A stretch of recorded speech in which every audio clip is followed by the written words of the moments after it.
Next problem.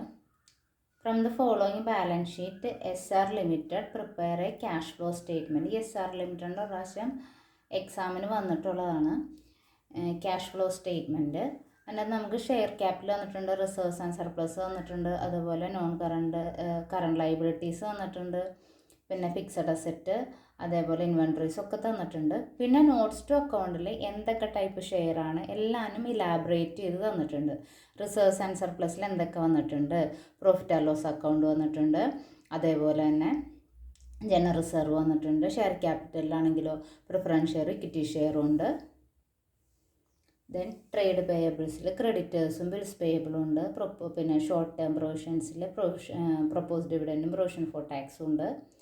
Land and building ഉണ്ട്, plant ഉണ്ട്, പിന്നെ ട്രേഡ് റെസീവബിൾസിൽ ഡെറ്റേഴ്സ്, ബിൽസ് റിസീവബിൾ, പിന്നെ ക്യാഷ്. ഇനി നമുക്ക് തന്നേക്കുന്നത് ഡിപ്രീസിയേഷനാണ്. 10,000 charged to 10,000 and 20,000 has been charged on machinery and land and building respectively. അപ്പോൾ 10,000 എന്തിൻ്റെ ഡിപ്രീസിയേഷനാണ്? മെഷീനറിയുടെ. അപ്പോൾ മെഷീനറി എത്ര ഉണ്ടെന്ന് നോക്കാം നമ്മൾ. അങ്ങനെ ഓപ്പണിംഗ് ബാലൻസും ക്ലോസിംഗ് ബാലൻസും ഡിപ്രീസിയേഷനും തരുമ്പോൾ നമ്മൾ എന്ത് ചെയ്യണം? നമ്മൾ ലാൻഡ് ആൻഡ് ബിൽഡിങ്ങിൻ്റെയും പ്ലാന്റ് ആൻഡ് മെഷീനറിയുടെയും ഒക്കെ അക്കൗണ്ട് വരച്ചിട്ട് പർച്ചേസ് ചെയ്തിട്ടുണ്ടോ സെയിൽ ചെയ്തിട്ടുണ്ടോ എന്ന് ചെക്ക് ചെയ്യണം. ഈ പർച്ചേസ് സെയിൽ നടന്നിട്ടുണ്ടോ എന്ന് അറിഞ്ഞാലല്ലേ നമുക്ക് ഇൻവെസ്റ്റിംഗ് ആക്ടിവിറ്റിയിൽ അത് കാണിക്കാൻ പറ്റുള്ളൂ. അപ്പോൾ അതുകൊണ്ട് അത് ചെക്ക് ചെയ്യണം. അതുപോലെ ഇൻ്ററിം ഡിവിഡൻഡ് പെയ്ഡ് നമുക്കിവിടെ തന്നിട്ടുണ്ട്. അതുപോലെ ഇൻകം ടാക്സ് പെയ്ഡ് തന്നിട്ടുണ്ട്. ഇൻകം ടാക്സിൻ്റെ പ്രൊവിഷനും തന്നിട്ടുണ്ട്. അപ്പോൾ ഇൻകം ടാക്സിൻ്റെ പ്രൊവിഷൻ ഓപ്പണിങ്ങും ക്ലോസിങ്ങും തന്നിട്ടുണ്ട്. അതേപോലെ ഇൻകം ടാക്സ് പെയ്ഡും തന്നിട്ടുണ്ട്. അപ്പോൾ ഇത് വെച്ചിട്ട് നമ്മൾ എന്ത് കണ്ടുപിടിക്കണം? പി ആൻഡ് എല്ലിൽ നമ്മൾ എത്ര ഇൻകം ടാക്സ് ആണ് എഴുതിയെന്ന് കണ്ടുപിടിക്കണം. ഇനി ക്വസ്റ്റ്യനിൽ പി ആൻഡ് എല്ലിലുള്ള ഇൻകം ടാക്സ് ആണ് തന്നേക്കണമെങ്കിൽ അത് വെച്ചിട്ട് നമുക്ക് ഇൻകം ടാക്സ് പെയ്ഡ് കണ്ടുപിടിക്കാം. ഇവിടെ ഇൻകം ടാക്സ് പെയ്ഡ് നമുക്ക് തന്നിട്ടുണ്ട്. അപ്പോൾ പി ആൻഡ് എല്ലിലുള്ള ഇൻകം ടാക്സ് എത്രയാണെന്ന് കണ്ടുപിടിക്കണം. കാരണം അത് വെച്ചിട്ട് വേണം നമ്മൾ ആഡ് ചെയ്യാനുള്ള ഐറ്റമൊക്കെ ആഡ് ചെയ്യും, ലെസ് ചെയ്യാനുള്ള ഐറ്റമൊക്കെ ലെസ് ചെയ്യും, അങ്ങനെ ഫോർമാറ്റ് ചെയ്യുമല്ലോ. അപ്പോൾ അത് കണ്ടുപിടിക്കാനായിട്ട് നെക്സ്റ്റ് അപ്പോൾ നമുക്ക് എങ്ങനെയൊക്കെയാണ് അത് ചെയ്യണമെന്ന് നോക്കാം. അപ്പോൾ ആദ്യം തന്നെ നമുക്ക് അക്കൗണ്ട്സ് നോക്കാം. അക്കൗണ്ട്സ് ഏതൊക്കെയാണ്, എങ്ങനെയൊക്കെയാണ് പ്രിപ്പയർ ചെയ്തിരിക്കുന്നത് എന്ന് നോക്കിയിട്ട് ക്യാഷ് ഫ്ലോ സ്റ്റേറ്റ്മെൻറ്റ് നോക്കാം. അപ്പോൾ നമ്മൾ കഴിഞ്ഞൊരു പ്രോബ്ലത്തിൽ പി ആൻഡ് എൽ ചെയ്തത് നമ്മൾ കണ്ടതാണ്. ഓപ്പണിങ്ങും ക്ലോസിങ്ങും അഡ്ജസ്റ്റ് ചെയ്ത് പിന്നെ ടാക്സ് പെയ്ഡൊക്കെ അഡ്ജസ്റ്റ് ചെയ്തിട്ട് net profit before tax already കണ്ടുപിടിച്ചു. അത് വെച്ചിട്ടാണ് നമ്മൾ ഓപ്പറേറ്റിംഗ് ആക്ടിവിറ്റിയുടെ ക്യാഷ് ഫ്ലോ സ്റ്റേറ്റ്മെൻറ്റിൻ്റെ നെറ്റ് പ്രോഫിറ്റ് അത് വെച്ചാണ് നമ്മൾ ചെയ്തു തുടങ്ങിയത്. ഇത് പിന്നെ ഈ അഡ്ജസ്റ്റ്മെൻറ്റ് വേണമെങ്കിൽ അവിടെ തന്നെ നിങ്ങൾക്ക് ഒരുമിച്ച് ചെയ്യാം. അതല്ല എങ്കിൽ ഇതുപോലെ സെപ്പറേറ്റ് ചെയ്ത് നെറ്റ് പ്രോഫിറ്റ് ബിഫോർ ടാക്സ് കണ്ടുപിടിക്കുകയും ചെയ്യാം. അപ്പോൾ നെറ്റ് പ്രോഫിറ്റ് ബിഫോർ ടാക്സ് കണ്ടുപിടിക്കുന്നതിന് മുമ്പ് പ്രൊവിഷൻ ഫോർ ടാക്സ് എത്രയാണ്, അതേപോലെ നമ്മുടെ ലാൻഡ് ആൻഡ് ബിൽഡിങ്ങിൻ്റെ അക്കൗണ്ടിൽ പർച്ചേസ് ചെയ്തിട്ടുണ്ടോ സെയിൽ ചെയ്തിട്ടുണ്ടോ, മെഷീനറി, അതേപോലെ propose dividend account, provision for tax account, ഇത്രയും സംഭവങ്ങൾ നമുക്കൊന്ന് ചെക്ക് ചെയ്ത് നോക്കാം. ആദ്യം തന്നെ ലാൻഡ് ആൻഡ് ബിൽഡിങ്ങിൻ്റെ അക്കൗണ്ടാണ്. ലാൻഡ് ആൻഡ് ബിൽഡിങ് നമുക്ക് ഓപ്പണിങ്ങിൽ 2 ലക്ഷം ഉണ്ടായിരുന്നു, ക്ലോസിങ്ങിൽ 170 അത് ക്വസ്റ്റ്യനിൽ കൊടുത്തിട്ടുണ്ട്. ഡിപ്രീസിയേഷൻ 20,000 കൊടുത്തിട്ടുണ്ട്. ഫലത്തിൽ 2 ലക്ഷത്തിൽ നിന്ന് 20,000 കുറച്ചിട്ടുണ്ടെങ്കിൽ ശരിക്കും 180 വരണം. പക്ഷേ ക്ലോസിംഗ് ബാലൻസ് 170 ക്വസ്റ്റ്യനിൽ തന്നിട്ടുള്ളൂ. അപ്പോൾ ബാക്കിയുള്ളത് ഇവിടെയാണ് 10,000 രൂപയുടെ വ്യത്യാസം ഇവിടെ വന്നു. ഇവിടെയാണ് ബാലൻസിങ് ഫിഗർ വരണമെങ്കിൽ അതിൻ്റെ അർത്ഥം അത്രയും നമ്മൾ വിറ്റു എന്നാണ്. ആ സ്ഥാനത്ത് ഇവിടെയാണ് ബാലൻസ് വരണമെങ്കിൽ അതിൻ്റെ അർത്ഥം അത്രയും നമ്മൾ വാങ്ങിയെന്ന്. അപ്പോൾ നമ്മളിവിടെ 10,000 രൂപയുടെ ലാൻഡ് വിറ്റിട്ടുണ്ട്. ദെൻ മെഷീനറി അക്കൗണ്ട് ഓപ്പണിങ്ങിൽ 80,000 ഉണ്ടായിരുന്നു, ക്ലോസിങ്ങിൽ 2 ലക്ഷം.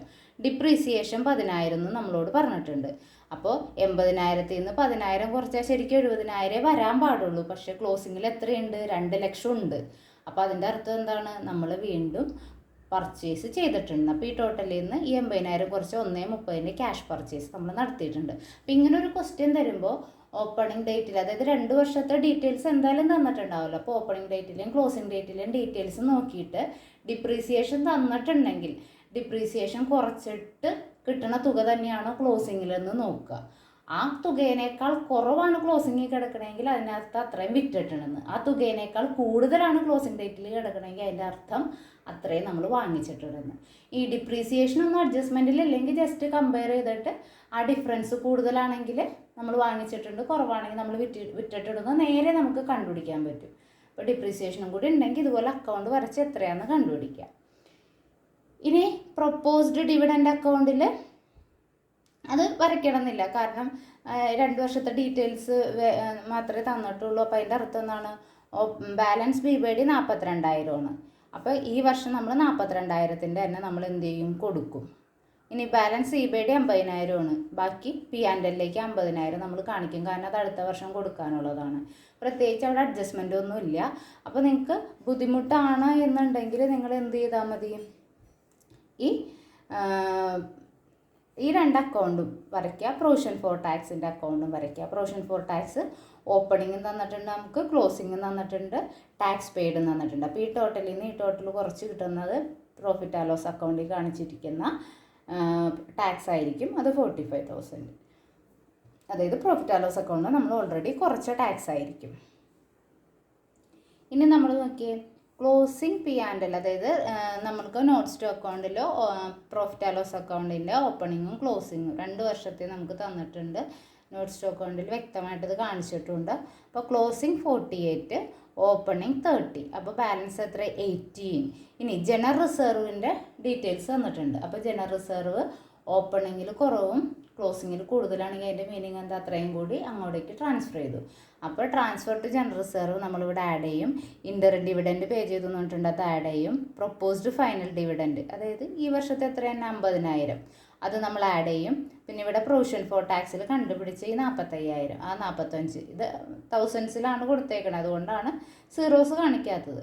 അപ്പോൾ അത് ആഡ് ചെയ്യും. അപ്പോൾ 1,63,000 ആണ് നമ്മുടെ നെറ്റ് പ്രോഫിറ്റ് ബിഫോർ ടാക്സ് വരുന്നത്. ഇനി നമുക്ക് ക്യാഷ് ഫ്ലോ സ്റ്റേറ്റ്മെൻറ്റ് നോക്കാം. അപ്പോൾ net profit before income tax already ഇപ്പോൾ നമ്മൾ കണ്ടുപിടിച്ചു. ഇതെല്ലാം ഈ അഡ്ജസ്റ്റ്മെൻ്റൊക്കെ ഇവിടെ ഇട്ട് ചെയ്യണമെങ്കിൽ അത് അതേപോലെ ഇവിടെ ഇട്ട് നമുക്ക് അഡ്ജസ്റ്റ്മെൻറ്റ് ചെയ്തിട്ട് തന്നെ താഴത്തേക്ക് പോയാൽ മതി. അപ്പോൾ ഇവിടെ നമ്മൾ വേറെ സെപ്പറേറ്റ് ആയിട്ട് പ്രോഫിറ്റ് വേറെ കണ്ടുപിടിച്ച് അതിൻ്റെ ഒപ്പം ഡിപ്രീസിയേഷൻ, ബിൽഡിങ്ങിൻ്റെ മെഷീനറിയുടെ ഡിപ്രീസിയേഷൻ ആഡ് ചെയ്തു. അതേപോലെ തന്നെ നമ്മൾക്ക് ഗുഡ് വില്ലിൻ്റെ കേസ് ഇവിടെ പറഞ്ഞിട്ടുണ്ട്. ഗുഡ് വില്ല് തമ്മിലുള്ള വ്യത്യാസം, 2 വർഷത്തെ ഗുഡ് വില്ല് തമ്മിലുള്ള വ്യത്യാസം പറഞ്ഞിട്ടുണ്ട്. അപ്പോൾ അതെന്താണ്, ഗുഡ് വിൽ റിട്ടേൺ ഓഫ് ആണ്. കണ്ടോ, ഇവിടെ ഗുഡ് വില്ല് ഇൻടാഞ്ചിബിൾ അസറ്റ് ഗുഡ് വില്ല് 1,10,000 ഉണ്ടായിരുന്നു, പക്ഷേ ഇപ്പോൾ എത്രയേ ഉള്ളൂ, 90,000 ഉള്ളൂ. അതിൻ്റെ അർത്ഥം എന്താണ്, 25,000 രൂപ കുറഞ്ഞു. അതിൻ്റെ അർത്ഥം അത് ഡിപ്രീസിയേറ്റ് ചെയ്തു, അതായത് അമോർട്ടൈസ് ചെയ്തു എന്നാണ് മീനിങ്. അപ്പോൾ നമ്മൾ എന്ത് ചെയ്യണം, അത് അവിടെ നെറ്റ് പ്രോഫിറ്റിൻ്റെ ഒപ്പം അത് ഡിപ്രീസിയേഷൻ ആഡ് ചെയ്യണ പോലെ അമോർട്ടൈസേഷൻ്റെ എമൗണ്ട് നമ്മൾ എന്ത് ചെയ്യും, ആഡ് ചെയ്യും. ഇനി അതിന് ശേഷം പിന്നെ നമ്മൾ നോക്കുന്നത് എന്താണ്, വർക്കിംഗ് ക്യാപിറ്റലിൽ വരുന്ന ചേഞ്ചസ് ആണ്. അപ്പോൾ ഇവിടെ സ്റ്റോക്ക് ഇൻക്രീസ് ചെയ്തു, അപ്പോൾ നമ്മുടെ കയ്യിൽ നിന്ന് പൈസ പോയി, അപ്പോൾ നമ്മൾ എന്ത് ചെയ്യണം, ലെസ് ചെയ്യണം. ഇവിടെ സ്റ്റോക്ക് വീണ്ടും ഇൻക്രീസ് ചെയ്തു, അപ്പോഴും അതായത് ഡിക്രീസ് ഇൻ അസറ്റ് നമ്മൾ ആഡ് ചെയ്യും, ഇൻക്രീസ് ഇൻ അസറ്റ് എന്ത് ചെയ്യും, ലെസ് ചെയ്യും. അപ്പോൾ ഇത് രണ്ടും നമ്മൾ ലെസ് ചെയ്യും. ഇനി ഇവിടെ ആണെങ്കിലോ ട്രേഡ് പേയബിൾസ് ഉണ്ട്, പിന്നെ ഷോർട്ട് ടേം പ്രൊവിഷൻ ഉണ്ട്. അപ്പോൾ ഇവിടെ തമ്മിൽ ഡിഫറൻസ് ഒഴിക്കുക. ലയബിലിറ്റിയുടെ കേസിൽ ഇൻക്രീസ് നമ്മൾ ആഡ് ചെയ്യും, ഡിക്രീസ് നമ്മൾ ലെസ് ചെയ്യും. അപ്പോൾ ഇവിടെ ഇൻക്രീസ് ആണ്, ഇവിടെയും ഇൻക്രീസ് ആണ്.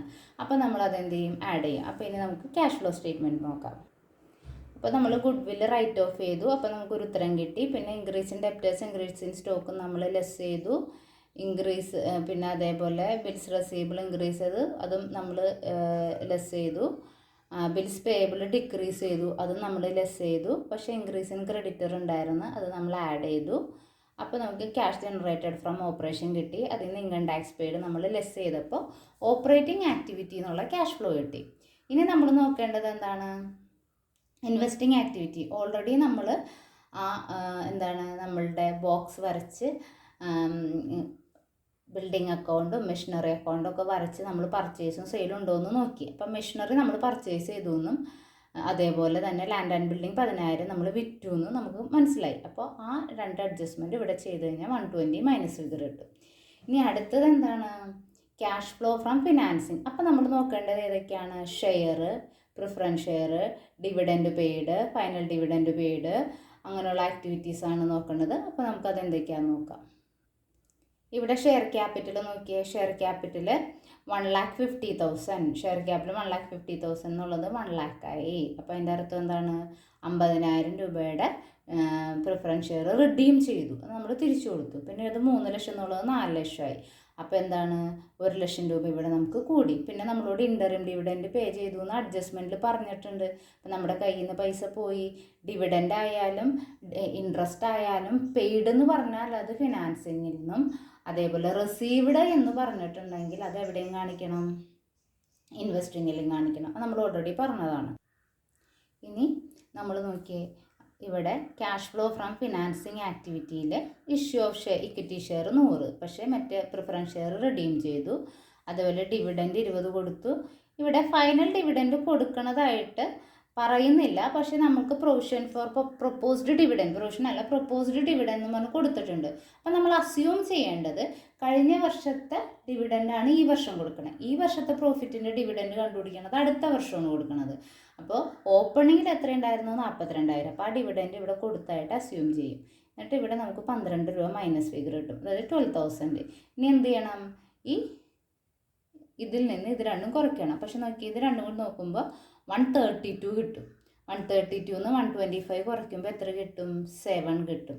നമുക്കിവിടെ ഓപ്പണിംഗ് ക്യാഷ് തന്നിട്ടുണ്ട്. എത്രയാണ് ഓപ്പണിംഗ് ക്യാഷ്? 25. ആ ഓപ്പണിംഗ് ക്യാഷ് കൂട്ടുമ്പോൾ 25 നിന്ന് -7, അപ്പോൾ 18,000 നമുക്ക് ക്ലോസിംഗ് ക്യാഷ് ക്വസ്റ്റ്യനിൽ കൊടുത്തിട്ടുണ്ട്. ഈ ക്ലോസിംഗ് ക്യാഷ് കിട്ടുകയാണെങ്കിൽ നമ്മുടെ ആൻസർ കറക്റ്റാണ്.